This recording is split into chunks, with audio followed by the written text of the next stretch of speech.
ये है iron beam, जो भी थ्रेट आएगा उसको इंटरसेप्ट करेगा और उसके बाद लेजर बीम से उसे किल करेगा। इस वक्त मैं इजराइल के तेल अवीव में हूँ। तेल अवीव यूनिवर्सिटी में डिफेंस टेक वीक चल रहा है, जहाँ इजराइल की अलग अलग डिफेंस कंपनियों ने अपने स्टॉल लगाए हुए हैं। अलग अलग प्रोडक्ट वो दिखा रहे हैं। कुछ ऐसे प्रोडक्ट भी हैं जो जल्दी ही इजराइल डिफेंस फोर्सेस के पास होने वाले हैं। और इसी तरीके का एक प्रोडक्ट जो है ये है आयरन बीम। इसे राफेल ने बनाया है और आईडीएफ में ये जल्दी ही शामिल होने वाला है। इसकी खासियत ये है कि ये डायरेक्ट एनर्जी वेपन है, यानी कि ये जो भी थ्रेट आएगा उसको इंटरसेप्ट करेगा और उसके बाद लेजर बीम से उसे किल करेगा। ये इससे लेजर बीम निकलेंगी और उसके पास जो आप देख रहे हैं टेलीस्कोप, वो लगातार मॉनिटर करेगी कि इसका क्या इफेक्ट हो रहा है। ये जल्दी ही आयरन डोम में इंटीग्रेट होगा और आईडीएफ को ये 1 महीने के भीतर मिल जाएगा। इसकी पहली यूनिट मिल जाएगी। अगर मैं आपको आयरन डोम का सिस्टम दिखाऊं तो यहाँ पर इन्होंने डिस्प्ले किया हुआ है आयरन डोम। तो ये जो आयरन बीम है इसका वेट ज्यादा है, क्योंकि ये 100 किलोवाट हाई लेजर सिस्टम है। तो ये स्टैटिक है, यानी ये एक जगह पे रहेगा। तो इस तरीके से आयरन डोम में एक जगह पे रहेगा और अगर दुश्मन का कोई ड्रोन, कोई मिसाइल, कोई रॉकेट 10 किलोमीटर दूर से आता हुआ दिखाई देगा तो इसे इंटरसेप्ट करेगा और लेजर से उसे किल करेगा। आयरन डोम का ये पार्ट बनेगा। और आयरन डोम का एक पार्ट जो ऑलरेडी है वो मैं आपको दिखाऊं, वो है लाइट बीम। वो इसी तरीके का, जो ये आयरन बीम है उसी तरीके का है, लेकिन उसकी रेंज थोड़ी कम है, उसकी पावर थोड़ी कम है। जो लाइट बीम है इसके 2 वेरिएंट हैं। पहला 10 किलोवाट का जिसकी रेंज करीब 2.5 किलोमीटर है और दूसरा 50 किलोवाट का जिसकी रेंज करीब 5 किलोमीटर है।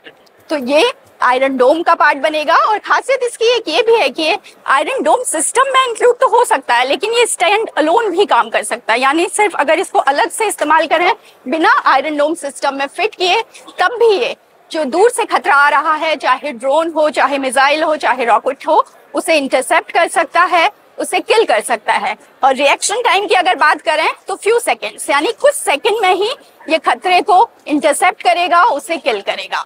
आयरन डोम का हम बार बार जिक्र इसलिए कर रहे हैं क्योंकि इजराइल हमास के बीच जो जंग चल रही है, या फिर ईरान ने जब इजराइल पे ताबड़तोड़ मिसाइल दागी थी, तो आयरन डोम ने किस तरीके से काम किया था ये पूरी दुनिया ने देखा था। कई वीडियो सामने आए थे जिसमें लगातार आयरन डोम ने मिसाइल को इंटरसेप्ट किया था, उन्हें गिराया था।